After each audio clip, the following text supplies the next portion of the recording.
Let's go.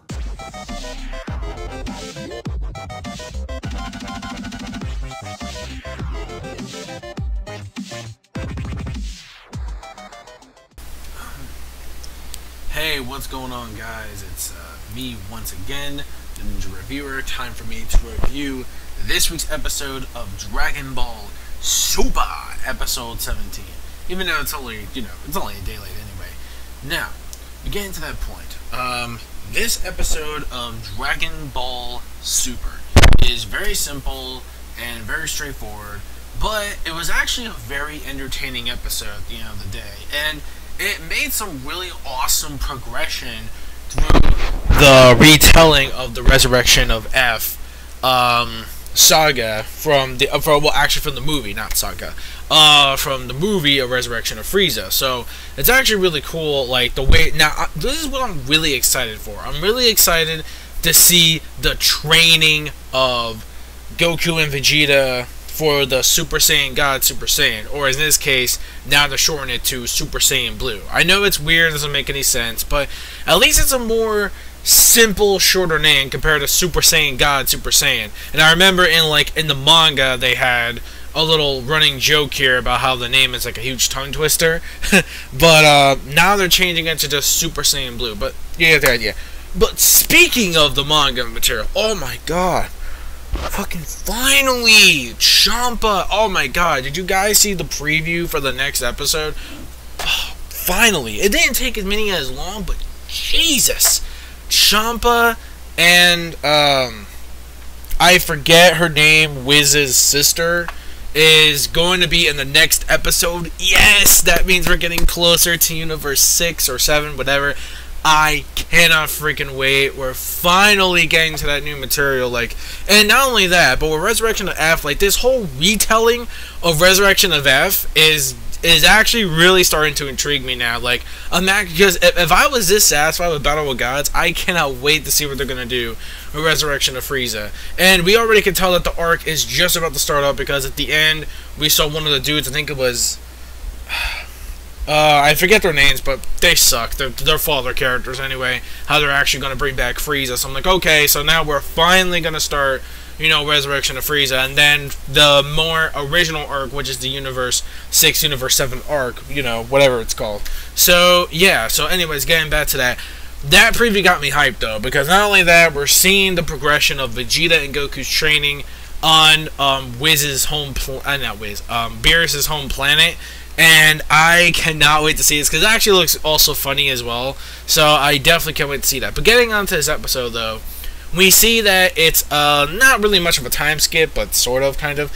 6 months has passed, and Pan is finally born. And pretty much we see, Mr. Satan is bonding, with his granddaughter. Then all of a sudden Gohan comes home from work, and he does a little bonding too with her. He pretends to become the Great Saiyaman, and then Satan becomes like, even though, you're also, the father of my granddaughter, I'm the one who mostly spoils her and stuff like that. And it's really funny how he pretends that Satan is the villain and, the Great Saiyaman's, the hero. The way they bond is kind of, it's funny, but it's really nice to see how they care so much about Pan.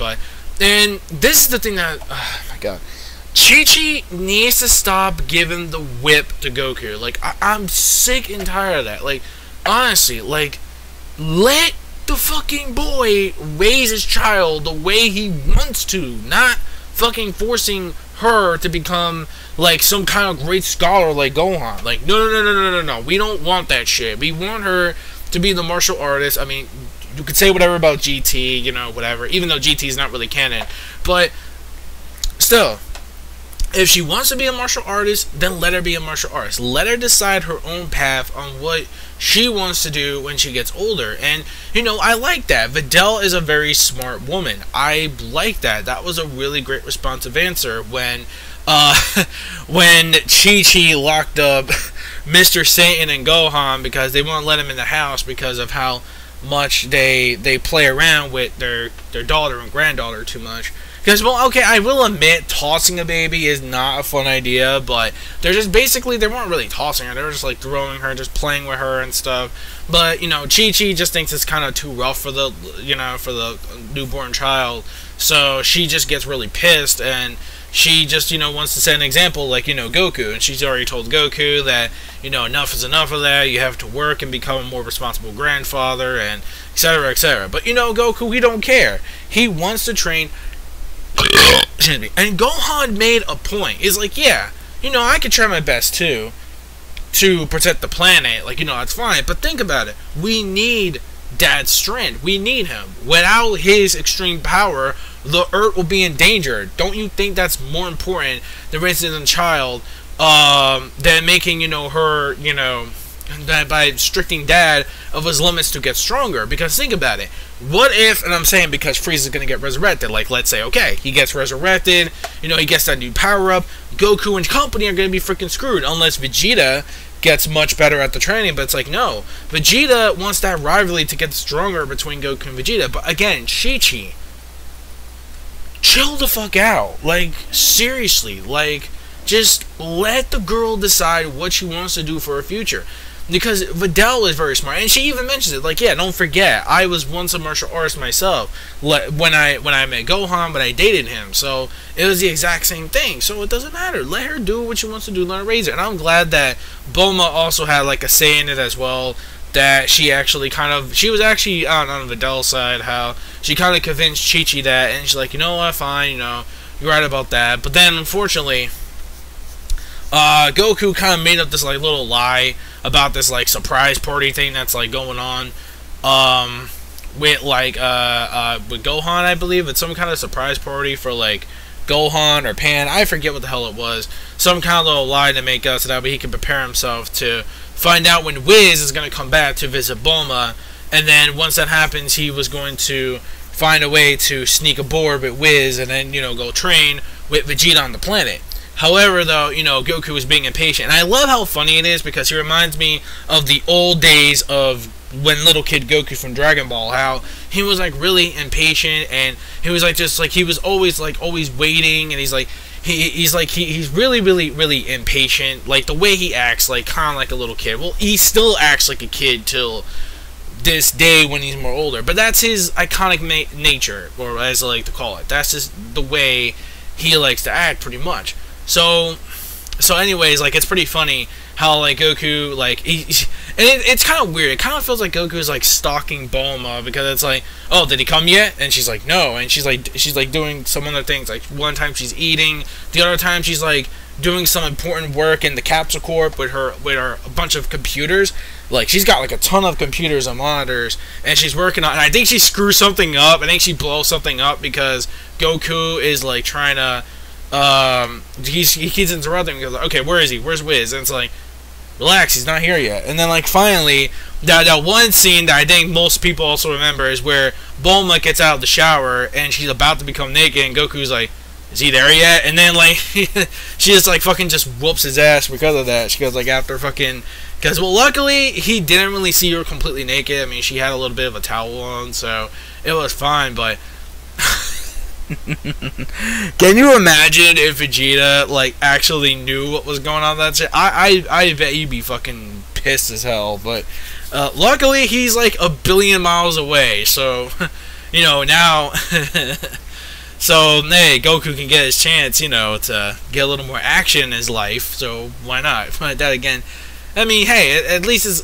find a way to get away from Chi-Chi, at least, you know what I'm saying? So oh man, so then we find out that while Whis finally comes in, he's still impatient while Bulma and them do their usual daily meal routines and stuff like that. Like, after he gets his full meal, he's about to leave because Goku gets really impatient. He's like, you know what, I'm just gonna go because, you know, my business is done here. I've already got my food, I already got everything else, I'm just gonna leave. Says, you better hurry up. So then Goku, like, as soon as he's about to go, Chi-Chi kind of chases him down because Gohan, you're like a freaking snitch, man. Like, seriously, you should have not have snitched on your own father about that. About, like, that was kind of a pussy move. I'll admit that. Just because he's gonna go out and train. But that, again, I'm pretty sure Chi-Chi would have found out anyway. But still, like, Oh my god. So anyways, finally, it turns out that while he's about to leave, at the very last second, Goku just runs for his life, then he finally just teleports with Wiz to the actual planet in train. And that's pretty much where everything ends. Goku actually ends up on Wiz's, well, not Wiz's, but Beerus and Wiz's, I should say, home planet. And that's where the episode ends. Ironically, just like the way the last episode ended. But then the thing is that Chi-Chi also said, like, oh, well, that's Goku. That's just the way he is. Like, I give up. It's whatever. So, alright, let's just have a little banquet or something, since, you know, we're all here anyway or something. Oh, also, I forgot to mention one scene, too, that was actually really funny. Oh, we do get to see the progression of Krillin, and we find out that Krillin's actually a police cop. I forgot about that, too. Excuse me. And it's just like the movie, too, from Resurrection of F, except a little more different. We see that the same bank robbers are from the same thing from the movie, but this time it's different, because then Bulma gets involved, because the robbers kind of like, you know, banged up her car, and Bulma gets pissed off, and she tries to, like, chase them down, but then Krillin pretty much beats her to it, and then he, like, just, like, beats up the fucking criminals and shit. Oh, and I really love Krillin's ringtone. You gotta give it to him for giving good taste. He's got the One Piece theme ringtone, and I really like that. For any of you guys who caught that little Easter egg, that little sound, that's actually the One Piece theme that he has on, like, on his ringtone. I found that pretty funny. Then Bulma gets, like, a speeding ticket, even though it wasn't really her fault, because even then she's like, can't you just let me off? It's like, well, I can't, because it's part of my job. I mean, even though we're friends, I can't let you off that easily. And then it's like, well, it doesn't really matter to Bulma, because her family's freaking loaded. They can pretty much just, like, pay, like, up the asshole of tickets if they, like, had to, so it doesn't really matter. But still, it was actually pretty fun. Like, Bulma was actually pretty awesome. Like, you see, Bulma, in her car is a freaking rocket. Did you see the rocket blaster she had in that fucking car? She was about to, like, fucking, she almost pretty much killed people on the fucking road with that rocket. Oh my god, just because a little dent in her car got, like, screwed up. So that was actually pretty funny. But regardless, I think this episode was actually pretty good. It was entertaining. It was funny. It was chilled out, sort of. Yeah, pretty much sort of chilled out. And it gave a lot of great development towards seeing the future of what Pan is going to become and stuff like that. So, yeah, overall, I give it just about a 4 out of 5. Things finally progressed. We're finally on our way to starting the Resurrection of Frieza stuff. And I cannot wait. It's going to be awesome. I definitely cannot wait. I had a chance to see the movie, and I'm probably, once I get the Blu-ray and stuff, I'm going to see it again, because seeing it the first time is fine here on the computer, like, but seeing it again, it's like, you know, on the TV, again, more beneficial. It's a lot better. But still, it was a pretty good movie. I would say Battle of Gods, well, I'll review it, like, sometime this, well, I don't know, about this week, maybe, or next month, whatever. Plus, I'm going to get the movie on Blu-ray anyway. The thing is that I really liked the movie. I mean, the movie was pretty good. It's just, I feel with the original idea of Battle of Gods, the original concept idea for that movie was better than seeing, like, an old villain being brought back to life. That's just my take. Yeah, the Golden Form was cool. I liked how Frieza got incredibly stronger. Even though movie 12, the Fusion movie, doesn't count as canon. You know, the one where they just bring everybody back from hell. That doesn't really count, although some people still sort of count it. Even GT. Ugh, no, we don't count GT for that. No. Screw that. And plus, he wasn't even resurrected. He was just in hell anyways. What's the whole point? But still, I mean, it was great to see a character like Frieza brought back. I thought his character was going to be downgraded, but turns out not really. But I would say as an original idea, I would say Battle of Gods' original story was a lot better. But the action, the fighting, oh man, I really can't wait to see what Super is going to do to extend that, because that is going to be freaking awesome. And I really hope that Champa gets involved in this as well, because again, we see him in the preview for the next episode, so I'm really excited. So, that's pretty much it. Again, 4 out of 5 episode. Give me you guys your thoughts of this episode of Dragon Ball Super. Are you guys finally excited for hype? If you haven't seen Resurrection of Frieza, this could be your chance to get on it with Dragon Ball Super every week, but regardless, thank you guys for watching so much. Don't forget to rate, comment, and subscribe as always. This is Ninja Reviewer signing out. Peace out. And my manga fans, keep supporting what you read and what you watch. See you guys next week for episode 18. Later. Bye.